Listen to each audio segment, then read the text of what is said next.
السلام عليكم، مرحبا بكم معايا فيديو جديد على قناة وصفانات. اليوم ان شاء الله غادي نشارك معكم حلوى سهلة واقتصادية رائعة العيد. حضروها ولا الا عندكم ضيوف، فعلا كتجي لذيذة بزاف وسهلة وسريعة جدا في التحضير، وكتجي هشيشة وفي نفس الوقت مقرمشة. نتمنى انكم تجربوها، غتعجبكم على بركة الله.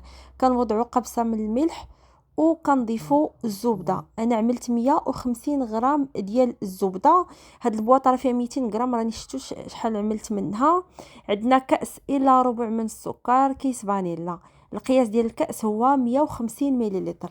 صافي كنخدموا الزبده مزيان مع السكر ومع الفانيلا حتى كتنسجم لينا الزبده. وبالنسبه للزبده راه تكون درجه حراره المطبخ.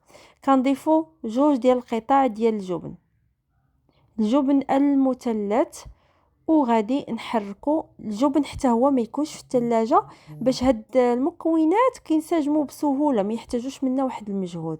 صافي هنايا كنخدموهم مزيان. من بعد غادي نجيو وغادي نضيفو الزيت. عندنا كاس الا ربع من الزيت، وغادي نحركو حتى هو حتى كيدخل لينا في المكونات، يعني حتى كينسجموا. من بعد غادي نجيو وغادي نبداو هكا. مهم نخدموا هادشي مزيان مزيان حتى كيولي عندنا واحد الخليط اللي هو مجانس. غنبداو في اضافه الدقيق. عندنا الكاس الاول ديال الدقيق، الدقيق راه مغربل يعني مدخول. صافي هنايا غادي نخلطوا ولا ندخلوا داك الكاس الاول ديال الدقيق. من بعد غادي نجيو غادي نضيفوا الكاس الثاني حتى هو غنغربلوه. غادي نضيفوا ليه خميره الحلويات 7 غرام ولا كيس واحد، يعني واحد الساشيه. صافي كنخلطوا الخميره مع الدقيق ونضيفوهم. انا غنعطيكم القياس ديال الدقيق المضبوط اللي خدات ليا انايا. والدقيق راه كتستعملوا نوع جيد، يعني الدقيق يكون خاص بالحلويات.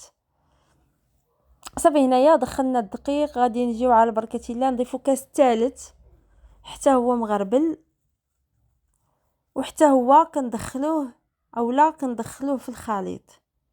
صافي غادي نخلطوه. من بعد غادي نوجدوا الكاس الرابع حتى هو غادي نوضعوه في غربال. صافي هاد الكاس الرابع غادي ندخلوه حتى هو. وبالنسبه للكاس الخامس ما غاديش نضيفوه دفعه واحده، غادي نضيفوا النص ديالو ونشوفوا الا خصنا راه غادي نضيفوا، ما خصناش راه صافي غادي نكتفيو غير بالنص ديالو. صافي هنايا راه وضعته في غربال، غادي نغربل النص ديالو ونضيفو. صافي غادي ندخلوه. الا بان لينا مازال خاصو راه غادي نضيفو، يعني غنكملو 5 ديال الكؤوس هي نص كيلو. صافي هنايا غادي نكمل 5 ديال الكؤوس يعني نص كيلو. وهنايا غادي نزول سباتيلا وغادي نخدمو غير باليد ديالنا. بالنسبه للعجينه ديال الحلوى دائما كتكون عجينه متماسكه، لكن ما تقصحوهاش. الا قصحتوها راه غادي تشقق لكم. في الصفيحه ديال الفرن كندهنوها بالزيت، وغادي نجيو على بركه الله غادي نبداو في تشكيل الحلوى. صافي هنا بسم الله كنجيبوا العجينه ديالنا كنشكلوا منها كرات. الحجم راه كيبقى على حسب الرغبه، واش بغيتوهم صغار ولا بغيتوهم كبار راه كيبقى لكم الاختيار. الا بغيتوهم كبار غتعملوا فيهم 20 غرام. هذا الا بغيتو تعبروهم، انا راني ما عبرتهمش، يعني عبرتهم غير بعيني، عينك ميزانك.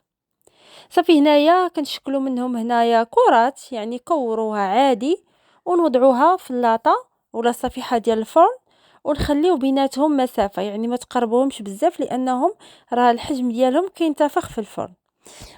وفي نفس الوقت راه عملنا الفرن يسخن من قبل على درجه حراره 200، يعني كنسخنوه مزيان مزيان.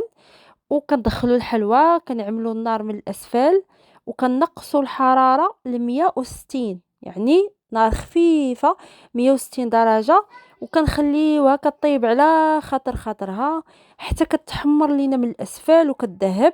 عاد باش كنعملوا عليها النار من الاعلى ونحمروها كذلك قليلا من الفوق. باش تجيكم الحلوى مقرمشه ضروري انكم طيبوها على درجه حراره اللي كتكون خفيفه. نفس الشيء بالنسبه للفرن غازي. صافي هنايا على بركة الله غادي نجيبو العجينة ديال الكنافة اللي حمرناها في الفرن حتى كتاخد هاد اللون الذهبي. ممكن انكم تحمروها غير في المقلاة، ما كتحتاجش منا كمية كبيرة، يعني كمية قليلة اللي كنقطعوها بالمقص اولا كتقردوها هكا بسكين، يعني تكون صغيرة. صافي هنايا الحلوة ديالنا هي ذهبات من الاسفل ومن الفوق كذلك حمرناها شويه. هنايا كناخذوا العسل، الا بغيتو ما بغيتوش راكم كتعملوا المربى كتضيفوا ليه قليل من المزهر وكتسخنوه. لكن هي كتجي صراحه مع العسل افضل، غير هو الا ما توفرش عندكم العسل عملوا المربى، راه كتجي حتى هو كتجي لذيذه. صافي هنايا كنوضعوها في العسل ومباشره العسل بالنسبه لواحد فيهم يكون سخون، الا كانت الحلوه سخونه العسل كيكون بارد، والعكس بالعكس باش الحلوه كتشد لينا العسل. صافي كنبداو اننا نوضعوها في العسل ومباشره كنوضعوها في هاد العجينه ديال الكنافه ولا الخيوط ديال الكنافه باش العسل كيشد لينا هذوك الخيوط. صافي كنبقاو غاديين هكا كنحاولوا اننا نضغطوا عليها، يعني نوركوا على هذيك الكنافه باش تلتصق لينا مع الحلوه. وما حد الحلوه كتكون سخونه راه كتكون هشيشه، ملي كتبرد راها كتقرمش، لكن في نفس الوقت فيها قرمشه ولكن هشيشه. نتمنى تكونوا فهمتوني. صافي هنايا كنبقاو غاديين هكا بنفس الطريقه حتى كنكملوا الكميه، وخدموا هكا بسرعه، ما تخليوش الحلوه تشرب بزاف د العسل. صافي غنحيدهم هكا وكنوضعوا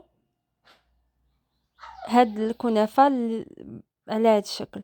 ملاحظه انا راني سخنت العسل وضفت ليه القليل من مزهر، يعني خففته شويه بالمزهر، راه هو ساخن، والحلوه راها عملتها انا بارده، يعني ماشي مباشره من الفران لا. صافي كنبقاو غاديين هكا بنفس الطريقه حتى كنكملوا كل العمليه اولا كل الكميه. راها سهله وسريعه جدا في التحضير. صافي نخليوها شويه في هذاك الكنافه ولا في العجينه الكنافه باش كتلتصق لينا عليها. وبعد ما سالينا كيكون هذا هو الشكل النهائي ديال الحلوه ديالنا.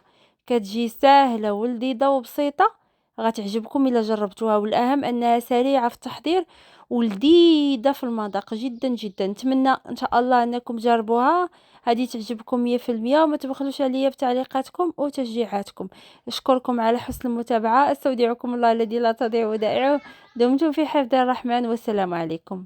غادي نقطع لكم وحده، هذه هنا راه مازال سخونه، شفتوا كيفاش كتجي روعه روعه روعه روعه.